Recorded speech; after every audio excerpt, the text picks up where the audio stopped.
வணக்கம். நான் உங்கள் வாசு டிஜிட்டலின் தமிழ் இன்ஃபோசோனுக்கு உங்களை அன்புடன் வரவேற்கிறேன். நம்ம இன்னைக்கு ஒரு முக்கியமான தகவல் பற்றி தான் பார்க்க போகிறோம். அது என்ன அப்படின்னா, நம்ம 2026 தேர்தலுக்கு இன்னும் குறுகிய நாட்கள் இருக்கிறதுனால நம்மளுடைய தேர்தல் ஆணையம் நமக்கு நம்மளோட வரைவு வாக்காளர் பட்டியலை வெளியிட்டிருக்காங்க நேற்று. அதில் எப்படி நம்ம பார்க்குறது அப்படிங்கிற டீடைல்ஸ் தான் பார்க்க போகிறோம். கூகுள் குரோம் எல்லாரும் ஓப்பன் பண்ணிக்கோங்க. ஓப்பன் பண்ணிட்டு அதில் NVSQங்கிற போர்ட்டலை கிளிக் பண்ணிட்டு, இல்லை ஃபர்ஸ்ட் போர்ட்டல் ஓட்டர் சர்வீஸ் போர்ட்டலை கிளிக் பண்ணுங்க. கிளிக் பண்ணி உள்ள வந்தோடனே டவுன்லோட் எலக்ட்ரோல் அப்படிங்கிறத கிளிக் பண்ணுங்க. கிளிக் பண்ணீங்க அப்படின்னா உங்களுக்கு ஸ்டேட்டு கேட்கும். என்ன ஸ்டேட்டுங்கிறது அந்த ஸ்டேட்டை கிளிக் பண்ணுங்க. ஸ்டேட்டை கிளிக் பண்ணதுக்கு அப்புறம் 2026 final roll and draft roll இருக்கும். டிராஃப்ட் டிசம்பர்ல வந்தது, ஃபைனல் ரோல் தான் நேற்று வந்தது. அதாவது பிப்ரவரி 23 வந்தது. அதை கிளிக் பண்ணிட்டு உங்களோட டிஸ்ட்ரிக்ட் கிளிக் பண்ணுங்க. எந்த அசம்பிளியோ அந்த அசம்பிளியை கிளிக் பண்ணிட்டு உங்களுக்கு எந்த தொகுதியோ அந்த தொகுதியை கிளிக் பண்ணுங்க. நம்பர் போட்டிங்கன்னா அது வரும், இல்லாட்டி நேம் டைப் பண்ணா கூட அந்த டைப் பண்ணி வரும்.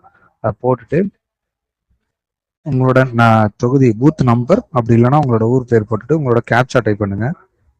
இந்த சர்ச் பாக்ஸ்ல அடிச்சிங்கன்னா வரும். அடுத்து கேப்சா போட்டுட்டு டவுன்லோட் PDF கொடுத்தீங்க அப்படின்னா உங்களுக்கு என்ன தேவையோ இந்த PDF உங்களுக்கு டவுன்லோட் ஆயிரும். அந்த PDF டவுன்லோட் ஆயிடுச்சு அப்படின்னா நீங்க அதில் உங்களோட பூத்துல எத்தனை இருக்கு, எத்தனை ஆண் வாக்காளர்கள் எத்தனை, பெண் வாக்காளர்கள் எத்தனை, எல்லா டீட்டெயிலுமே நீங்க அதுல பாத்துக்கலாம். உங்களோட அனைத்து டீட்டெயிலும் அதுல வரும். உங்க பூத்துல எத்தனை ஓட்டு இருக்கு அப்படிங்கிற தகவல் முதற்கொண்டு எல்லாமே வரும். நம்ம சொன்ன தகவல் உங்களுக்கு பயனுள்ளதா இருந்துச்சுன்னா நீங்க நம்ம சேனலை சப்ஸ்கிரைப் பண்ணிக்கோங்க.